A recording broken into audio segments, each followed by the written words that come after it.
Washington et Moscou discutent toujours des détails de l'accord de cessez-le-feu en Syrie et ont du mal à s'entendre sur les violations commises par les belligérants.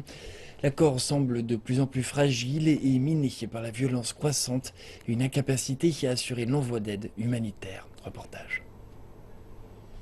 Le cessez-le-feu à Alep en Syrie semble tenir, mais l'aide humanitaire n'arrive pas à se frayer un chemin jusque dans les zones assiégées de la ville.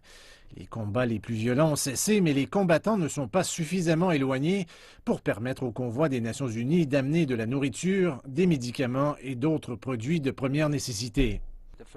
Les 40 premiers camions que nous avons entendus hier sont chargés de nourriture pour environ 80 000 personnes pour un mois.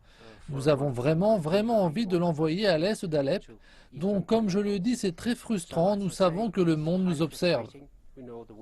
Les responsables russes accusent les rebelles soutenus par les Américains de ne pas s'être retirés de la zone de combat alors que la trêve a commencé lundi.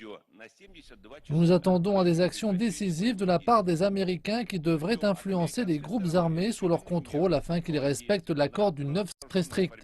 Dans le cas contraire, la situation en Syrie pourrait devenir hors de contrôle.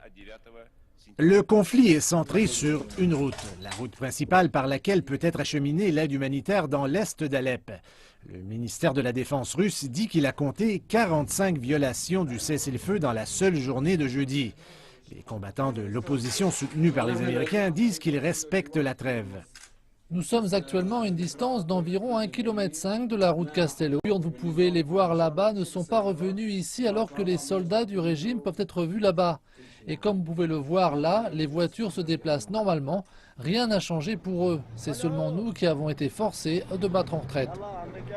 Ailleurs en Syrie, une vidéo diffusée sur les médias sociaux qui aurait été tournée dans la ville d'Al-Rai, dans le nord du pays, semble montrer un petit nombre de membres des forces spéciales américaines forcés à quitter la ville. Un autre signe du chaos et de la confusion qui a englouti une grande partie de la Syrie.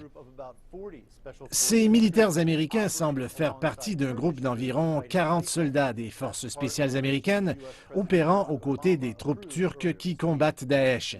Cette mission a été approuvée par le président américain Barack Obama plus tôt cette semaine.